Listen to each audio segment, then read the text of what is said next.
இருக்கிறது வந்து தெற்கு திட்டம் சொந்த ஊர் நாகம்பட்டியில் இடம் கிடக்குது. அதை வந்து நாங்கள் கோர்ட்டில் போட்டு தீர்ப்பானோன்னு எங்கள் தீர்ப்பாயிடுச்சு. அதை வந்து அளக்கிறதுக்கு நான் வரும்போது கலெக்டருக்கு சொந்தக்காரங்க வந்து பார்க்க வரும்போது நான் வந்து விவோ கண்ணன் வந்து விவோ சர்வேவர் வந்து விஜயகுமாரவேலு நாங்கள் முடிச்சு தரோமா நீங்கள் எங்கேயும் போக வேண்டாம்னு சொன்னாங்க சார். இப்போ நாங்கள் எங்களுக்கு விஷயம் தெரியாதோன்னா நாங்கள் ஆஃபீஸ் கட்டினா தான் ரூபாய்க்கு அளந்து தரேன்னு சொன்னாங்க. நான் உடனே எவ்வளோ ரூபாய்ங்க 2 லட்சம் கொடுத்தா தான் அளந்து தருவேன்னு சொன்னாங்க சார். நான் 2 லட்சத்தை கொடுத்து 3 வருஷம் ஆகுதுங்க சார். எனக்கு ரூபாய் வரல, அளந்தும் கொடுக்க மாட்டேங்கிறாங்க. கேட்டால் கொலை பண்ணிடுவேன்னு மிரட்டுறாங்க. அவங்க ஊரில் போய் கேட்கும்போது ஊரில் வந்தீங்கன்னா எங்கள் பொண்ணு தென்னை மரத்தில் வச்சிருவேன் அப்படி வச்சுருவேன் மிரட்டுறாங்க சார்.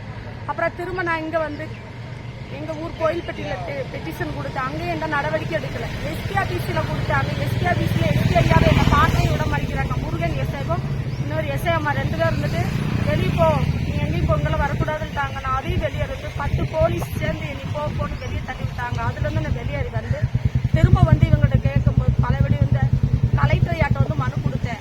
ஐயா வந்து நம்மகிட்ட வாங்கி கொடுத்துருங்கன்னு சொன்னாங்க. இன்னும் எனக்கு நடவடிக்கை எடுத்து கொடுக்கல. நான் திரும்பவும் இப்போ இன்னைக்கு வந்து ஐயாட்ட வந்து மனு கொடுத்துருக்கேன். வாங்கி கொடுக்க சொல்லி உத்தரவு போட்டுருக்காங்க. ஐயா ஐயா உலகம் எல்லாருமே ஏமாத்துறாங்க. ஐயா எனக்கு தயவு செய்து எனக்கு வாங்கி கொடுங்க ஐயா. என்னால் வட்டி கட்ட முடியல.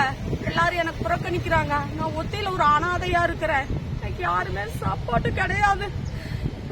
சாகரத்தை வந்து வேற வழி இல்ல. வட்டி கேட்கறாங்க, என்னால கொடுக்க முடியலைங்க. சாப்பாட்டுக்கே கஷ்டப்பட்டுட்டு இருக்கேன் ஐயா. ஐயா தயவு செய்து கலெக்டர் ஐயா எனக்கு ரூபாய் மட்டும் வாங்கி கொடுங்க, கடத்தை அடைக்கணுங்க. என் நிலத்தையும் போலி பத்திரம் மட்டும் பழையபடி ஆக்கிரமிப்பு பண்ணிட்டு என் நிலத்து பக்கமா என்ன வர விட மாட்டேங்கிறாங்க ஐயா.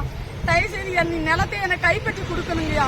அளக்க கூட விட மாட்டேங்கிறாங்க. இதே விஜயகுமார் சர்வேரும் கண்ணன் விவோ 2 பேரும் சேர்ந்து அளக்க விடாம அதை அவங்க பேருக்கு மாற்றலாக மாற்றி வச்சுக்கணும்னு சொல்லி ரெடி பண்ணிட்டு என்னை வந்து மிரட்டுறாங்க ஐயா. எனக்கு பயமா இருக்குங்க. தயவு செய்து என் நிலத்தை மீட்டு கொடுங்க, என் ரூபாயும் மீட்டு கொடுங்க ஐயா. நான் கஷ்டப்படுறேன் ஐயா. தயவு செய்து ஐயா.